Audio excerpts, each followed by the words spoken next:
guys. Perfect Cell versus Metal Sonic. Make predictions now. Cell versus Metal Sonic. Which copycat android is truly the superior model? He's Wiz and I'm Boomstick. And it's our job to analyze their weapons, armor, and skills to find out who would win a death battle. There's a monster stalking Gingertown. No one who's seen it has lived to tell the tale. All it left behind was their clothes. Something ate these people's insides, leaving only a shadow behind. Some kind of creature driven only by the need to feed.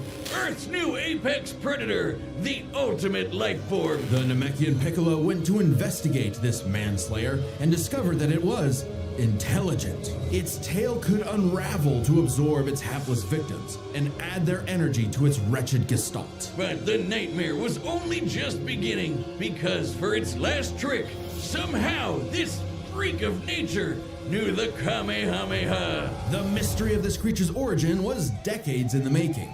Years ago, the world was terrorized by the most advanced paramilitary organization in history, the Red Ribbon Army. Until they got rocked by this little kung fu gremlin, Son Goku. But Red Ribbon's dream of revenge lived on within their head scientist, Dr. Gero. Hiding away in his spooky cave laboratory, Gero would go to work studying the Z fighters from afar, learning everything there was to know about them. And building a series of androids that would destroy his spiky-haired nemesis once and for all. He made a ton of them. Infinite energy androids, key-absorbing androids, trucker head androids, and even ginger androids. However, none of Gero's creations were capable of matching that drive to improve that Goku and his fellow martial artists possessed. Luckily, he had one more android left. A cute little booger so complex he'd take years after Gero's death to complete. Its name was Cell. Born from a single cell, get it? This android possessed the genetic information of all the greatest warriors that had battled on Earth, and,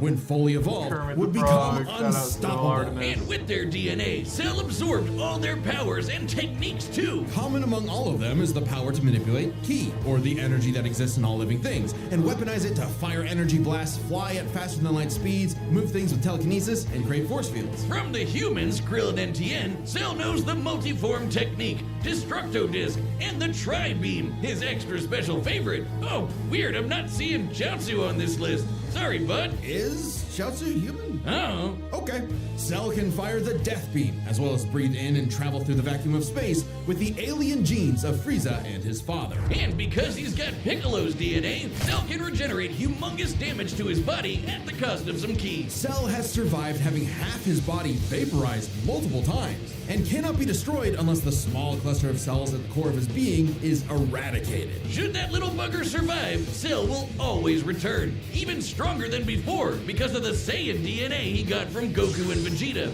Definitely the cream of the genetic crop. Sure, he can perfectly replicate attacks like the Gallic Gun, Spirit Bomb, and of course Kamehameha, as well as teleport by locking onto a living being's key signature. But the best part of being a Saiyan is how much crazy stronger they get every time they almost die. They can even evolve to become orders of magnitude stronger in the midst of battle. Combine that with Cell's healing factor, and he's effectively the ultimate warrior. Like a perpetual shonen motion machine. Driven by a biological imperative, Cell wanted nothing more than to devour Gero's previous androids, 17 and 18, believing it would make him perfect. Only one problem. The Cell we know was born in the future, and both 17 and 18 had been destroyed. So he murdered Trunks and went back in time. Not our Trunks, future Trunks. Well, not future Trunks, but another future Trunks. It's very complicated. There's like 5 timelines. As Cell defeated and absorbed the androids, he evolved, not only getting stronger, but changing his personality and developing a lust for battle.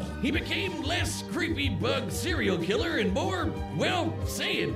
After exploiting that very Saiyan arrogance and warrior's pride, Cell finally became perfect. And easily dominated Trunks and Vegeta, the latter of whom had decades of battle experience under his belt. Perfect Cell's power was off the charts. He could threaten the whole Earth just by powering up. With a full power Kamehameha, he was even capable of destroying our entire solar system. While the vast majority of our solar system's mass is located in the sun, this still means that Cell's key wave would have to reach 2.8 billion miles to eradicate every planet. But Wiz, maybe he was just exaggerating. Not likely. Cell's claim has been backed up in multiple guidebooks and even demonstrated outright in the video games. Cell's even stronger in the anime adaptation, considering the time Frieza blew up Namek. In the anime, the explosion was literally hundreds of light years wide and lit up the friggin' galaxy. And Cell was far stronger than Frieza was at that point in time. Hell, the Namekians could sense him all the way from a different galaxy and thought he might be a threat to the whole universe. He's also incredibly fast, capable of blitzing even the strongest Z fighters at the time. Goku flew from Grand Kai's planet in heaven all the way to hell,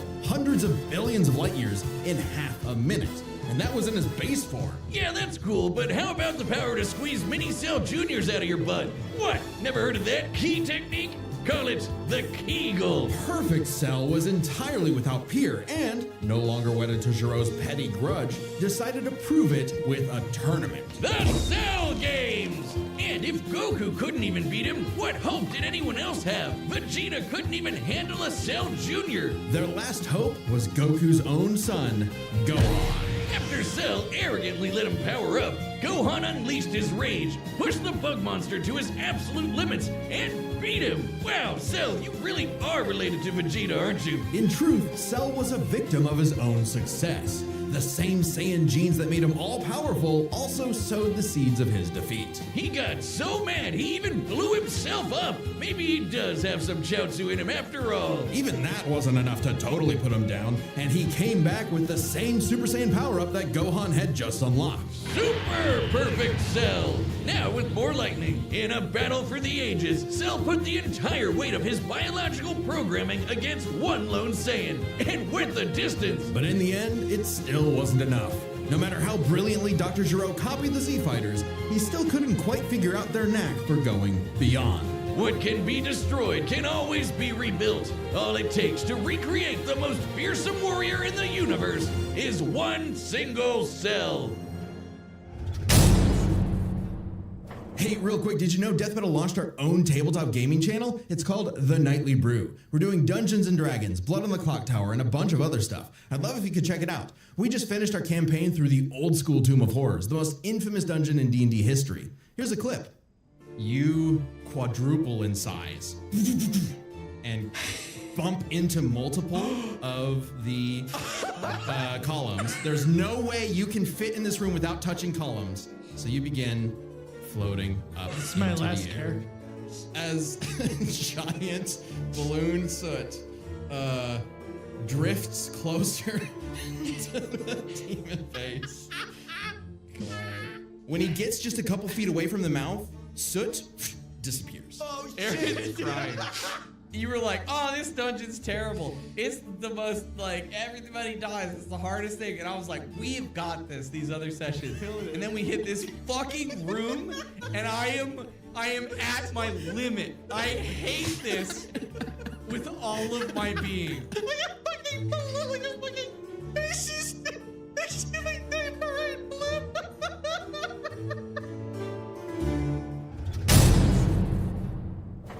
Time and again, the world and its cuddly forest critters were threatened by the evil and oval Dr. Ivo Eggman Robotnik. And time and again, that same world and those same critters were saved by Sonic the Hedgehog. No matter how many robotic badniks the good doctor threw at his blue spiky nemesis, his schemes were always 6 spin jumps to the glowing wing spot away from getting cracked and scrambled. But it wouldn't be over easy for Eggman. If he couldn't defeat the Blue Blur, he would make his own, Metal Sonic. Well, 0 points on creativity for that name, but goddamn, he does look metal as hell. They say imitation is the sincerest form of flattery, so Eggman built Metal with more than enough blast processing to match his prototype. Metal can zoom around at massively hypersonic speeds, fast enough to fly to nearby planets in seconds. He's tougher than Eggman's standard equipment, some of which can survive black holes. Metal can use all of Sonic's power-ups and even replicate his classic spin dash and light speed attack. But he's got moves of his own. He can attack with energy blast, fire a chest laser, surround himself in an electric aura, or an impenetrable force field. By overloading his circuitry with energy, Metal can activate V-Maximum Overdrive, quadrupling his acceleration and obliterating anything in his path. at the risk of self-destructing. You'd think all that'd be enough to turn the rodent into roadkill, but it only took one showdown on Stardust Speedway to send Metal to the scrap heap. On paper, Metal should be able to outmatch Sonic in every way, and yet he doesn't. For some reason, Eggman wasn't able to capture that ineffable quality that makes Sonic the fastest thing alive. Metal's defeats at the hands of Sonic and his friends sharpened his AI into a seething hatred of his rival and a burning desire to prove himself superior. Yeah, well, when you're getting your supersized red ass handed to you by Charmy B, you know something's gone horribly wrong. Metal's defeats gave him an existential crisis. If he was created to surpass Sonic and couldn't even manage that, what was he? Why should he exist? Never one to admit defeat, Eggman took Metal back to the drawing board and birthed him anew. You. This Neo Metal Sonic was, above all, far smarter. Especially after he copied Eggman's intelligence and took over his empire. And we mean literally copied. If Metal started as Sonic's copycat, why not hunt all of his furry friends down and copy them too? Neo Metal Sonic is equipped with scanners in his optic receptors that can copy a person's biodata, giving him the ability to recreate all of their abilities in seconds. Like the Sonic Boom, Knuckles' Hammer Punch, Tails' magical swiveling asshole, and Big's ability to suck at fishing. Metal isn't just learning their moves, he can replicate more esoteric powers like Silver Psychokinesis, manufacture Rouge's mechanical bat guards, or alter his very biology to copy Espio's chameleon invisibility. It's worth mentioning that biological data is a real scientific term and can refer to molecular structures like the genome sequence within a living organism's DNA. Yeah, his copying is so busted, it doesn't really matter that he's a robot made of metal. If you can do it, so can he. Probably helps that he can shapeshift and regenerate his whole body from a puddle. Likely by copying one of the mightiest beings on the planet, the god of destruction, Chaos. Not the only chaos he's encountered. By scanning the ultimate life form, Shadow the Hedgehog, he gained his ability to manipulate some of the most powerful artifacts in the universe. You mean the Chaos Emeralds? Yes, the emeralds contain an infinite wellspring of mystical power and life energy. With them, Metal can perform Shadow's chaos control. He can teleport, warp, and distort space, boost his speed, and stop time. And with either the Chaos Emeralds or Master Emerald, he can transform into Super Neo Metal Sonic. Completely invulnerable and completely golden, Super Neo Metal Sonic can move at faster than light speeds and has the power to move continents. The emeralds are inconceivably powerful. They've been used to fuel Eggman's Death Egg, which could obliterate star systems. On their own, they can even create and destroy whole universes. Other super characters like Sonic have battled and defeated beings like the Time Eater, who could destroy multiple dimensions and timelines in seconds. At their peak, 3 super hedgehogs have even fought Solaris, who nearly consumed Sonic's entire multiverse. So Super Neo Metal Sonic should be just as powerful as any of them, though he's gotta be quick because all that power only lasts a short time. The road to total domination was nearly at an end. After manipulating Sonic and friends and copying their abilities, Metal eventually combined their biodata with the mighty Egg Fleet and became Metal Overlord. Complete with missiles, giant crystal projectiles, and the strength to match 3 supersonic heroes all by himself, Overlord is all-time final boss material. And he knew it. His ego might as well have had its own health bar. Metal's drive to surpass his rival had morphed into the delusional belief that he was the original, and Sonic the loathsome copy. A copy that Metal had finally outclassed. All the heroes Metal had gathered had to team up to take him down. He may have stolen their abilities, but Metal never possessed the thing that made the Sonic heroes successful: their friendship and teamwork. Aw, how cute! Gag. Probably should have added some of those goddamn rails to the final boss fight, because it is impossible to land on those things. After getting trashed again, Eggman reprogrammed Metal to purge any bits of rebelliousness from his code. Metal returned to being the Eggman Army's chief enforcer, always proving invaluable as the Bad Doctor's greatest creation, now completely obedient once again. I don't know, Wiz. Who knows what's really going on behind those glowing red eyes? Maybe Metal is more cunning than he lets on, and is only biding his time until he can take over again. Maybe the most powerful thing that Metal copied was the ability to lie. Hey, I'm Chad, the voice of Boomstick. And if you don't believe me, But what about now? That's what I thought. Look, the matchup is about to begin, and we can't wait for you to see it. But first, I want to tell you about a brand new thing coming to the Death Battle store, and it's something you guys have been asking for. Matchup pitches. It's a way to meet with me and Ben, the creators of Death Battle, and pitch us a matchup that you've been wanting to see. Any matchup, any way you like. We'd love to hear from you. This was originally a Kickstarter reward, but due to popular demand, we wanted to keep it going. A lot of episodes of Death Battle that are currently being worked on are because of a pitch. So we want to give each pitch the time it needs, so quantity is limited, so you better act quick. Death Battle pitches are available right now on deathbattle.gg. That's our website that's like a Patreon mixed with some other stuff. And if you're a website member, you get discounts on all of our merch, including the pitch calls. Terrible. While you're there, make sure you check out the Death Battle Retro Tee. It's a shirt we made like over a decade ago. The first Death Battle shirt. I found the file and recreated it, only on a much nicer shirt. So check that out while you're there. Anyway, let's get to the fight. I know you want to see it, and Boomstick wants to see one of these copycats get copycat. So here we go, and remember, deathbattle.gg. We want to hear your pitches. Thanks. It's kind of scummy to ask your like viewer base to pay you to pitch. You know what I'm saying? Like, hey, I got a great idea for your show. Well, great. If you just give me some money, I'll listen to you. Ew, dude. What the fuck? All right, the combatants are set, and we've run the data through all possibilities. It's time for a Death Battle!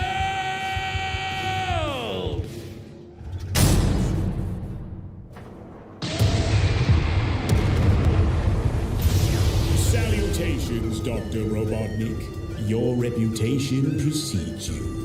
Bring me your strongest fighter, or face... Then prepare to kneel before your master. Perfect.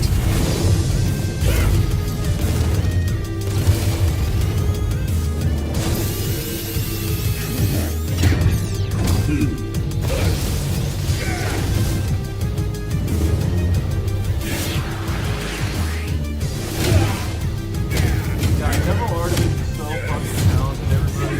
Trust Devil Artemis.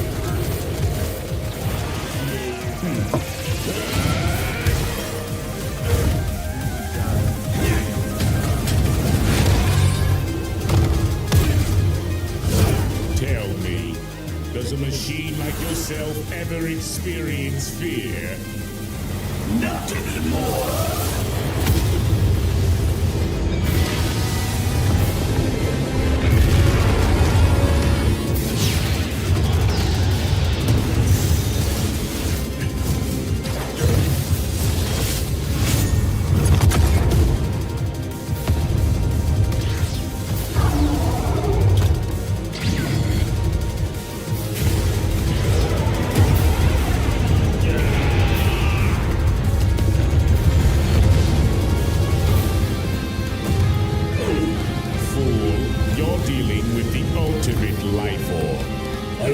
Possesses data. Observe. Chaos. Control. Life form data successfully copied. Scum.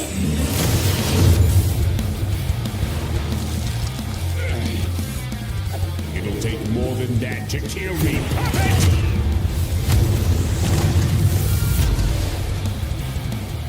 I know. Now I know everything about you, insect.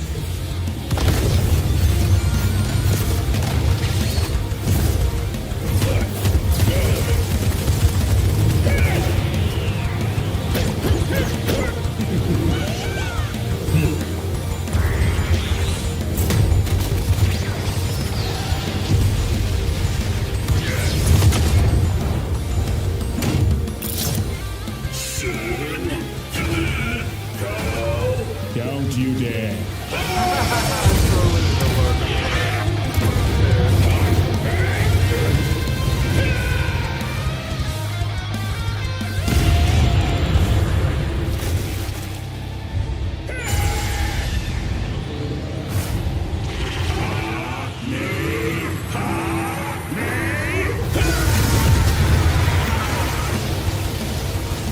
I am not just the greatest warrior in the universe. I am all of them!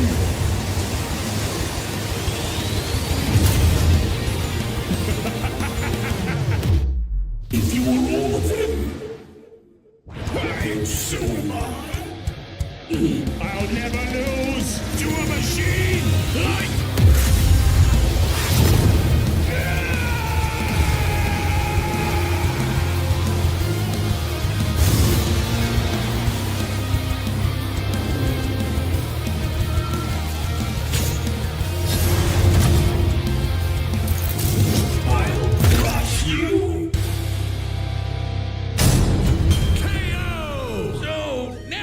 Got all the powers of the Chaos Emeralds and the Z Fighters? Well, that world's fucked. Our bad. Cell may have been one of the greatest threats in Dragon Ball Z, but Eggman's greatest creation ultimately proved too much for him. Let's break this down into 4 categories: strength, speed, abilities, and adaptation. First up, who was the strongest? Well, it's no surprise that any version of Cell was gonna be way more powerful than Base Metal or Neo. Even just using the manga, blowing up a solar system is far beyond the level of power output Metal can match. Without his stronger forms. With them, the power gap entirely reversed. Not only could Metal match Cell's solar system busting or scaling from Frieza, but he could surpass it with the universe-destroying power of the Emeralds. But hang on, Wiz. Those Namekians said that Cell was strong enough to threaten a universe on his own. They did, but they didn't specify how, and there's nothing suggesting he could destroy it in one go. Especially since it's only brought up theoretically and without any time frame. Even being generous and assuming he could just blow it up, final bosses like Time Eater and Solaris can destroy the wider multiverse, and Super Neo Metal would scale to them. Metal Sonic takes the edge in strength. And with Sonic characters being known for their speed, you might think that was an easy win for Metal. At his max speed in his super form, he should be comparable to entities like the Time Eater, who in Shadow Generations can destroy entire universes in seconds. By using the radius of the observable universe, we can estimate the Time Eater's destructive wave traveled at about 180 quadrillion times faster than light. Certainly impressive, but let's compare that to Goku's flight from heaven to hell shortly after the Cell games, which covered roughly a universe in distance at approximately 180 quadrillion times faster than light. Hey, just like Time Eater. The difference, though, was that Goku was in his base form, way slower than Super Saiyan 2 Gohan or Super Perfect Cell. Factoring in Super Saiyan multipliers, Super Perfect Cell can move upwards of 100 times faster than that, and so 100 times faster than Metal Sonic. Somehow, Cell takes the edge in speed. You know, the thing Metal was designed for. Wasn't expecting that. Let's see if any of their abilities could tip the scales. They shared many of the same powers, like telekinesis, force fields, and energy projectiles. Of note though, Cell's regeneration was clearly superior, able to fully heal from a single cluster of microscopic cells. On top of that, Cell's Saiyan genes would let him grow in power every time he almost died, and his Cell Juniors gave him the numbers advantage. And considering Super Neo Metal had a time limit, Cell would have a big advantage in a battle of attrition. But with Chaos Control, that became a lot tougher. Cell and his juniors had no way to deal with Metal boosting his speed or stopping time, something that countered Cell's speed advantage and left him open. And with Silver Psychokinesis, or the Emerald Spatial Distortion, Metal could seriously impair Cell's healing. So it helped that Cell could fall back on his martial arts abilities in a pinch. Despite effectively being a newborn, Cell's genetic instincts allowed him to best Earth's most skilled warriors back to back to back. Metal may have copied Eggman's brains, but he definitely isn't as good of a fighter. The Sonic heroes haven't trained like the Z fighters, and Metal's been beaten by all of them a bunch of times. So all that in mind, abilities is roughly a wash. Which leaves us with the one thing they're both known for: their capability to evolve and become more powerful in response to their opponents, aka their adaptation. And frankly, that's where this back and forth completely breaks. Because at the end of the day, Metal can copy Cell, but Cell can't absorb Metal. Cell's ability to physically absorb an opponent is primarily viable against foes he can match or overpower. Even if he took Metal by surprise, he can't absorb fully inorganic robots like Android 16. Cell was only able to absorb Androids 17 and 18 because they were primarily organic. They're actually more like cyborgs and are only called androids in the English translation. Metal, on the other hand, can copy a target's biodata through only a few seconds of direct eyesight, something he could easily accomplish during a time stop. And using it on Cell means he wouldn't just get Cell's powers, but the powers of all of the Z Warriors too. Remember, Metal's copying applies to abilities that fundamentally affect his own biology, like Espio's invincibility or Chaos's liquid body. Nothing Cell has would be off limits, especially given all of Cell's powers were genetically encoded in the first place, quite literally biodata. Cell's Saiyan power-ups? Copied. Cell's regeneration? Copied. Cell's key techniques? Believe it or not, copied. Chaos Emeralds are described as being able to produce life energy, similar to Ki. So there's a precedent for him being able to replicate Cell's power set. And at this point, there's nothing stopping Metal from, say, stopping time and using a Kamehameha to vaporize him at a cellular level. Just like Gohan did. Cell might be able to do anything the Z Fighters know how to do, but that's not gonna help him, because Metal can do anything Cell knows how to do. Strange, isn't it? Cell just doesn't have any options to retaliate that Metal wouldn't also possess, including any of his previous advantages. Metal's copy ability is just that overpowered. Oh, I guess now I get why they called it Sonic CD. Why's that? Cell died. Wiz, you get it? CD? Wiz, where you go? Come on back. Next time on Death Battle.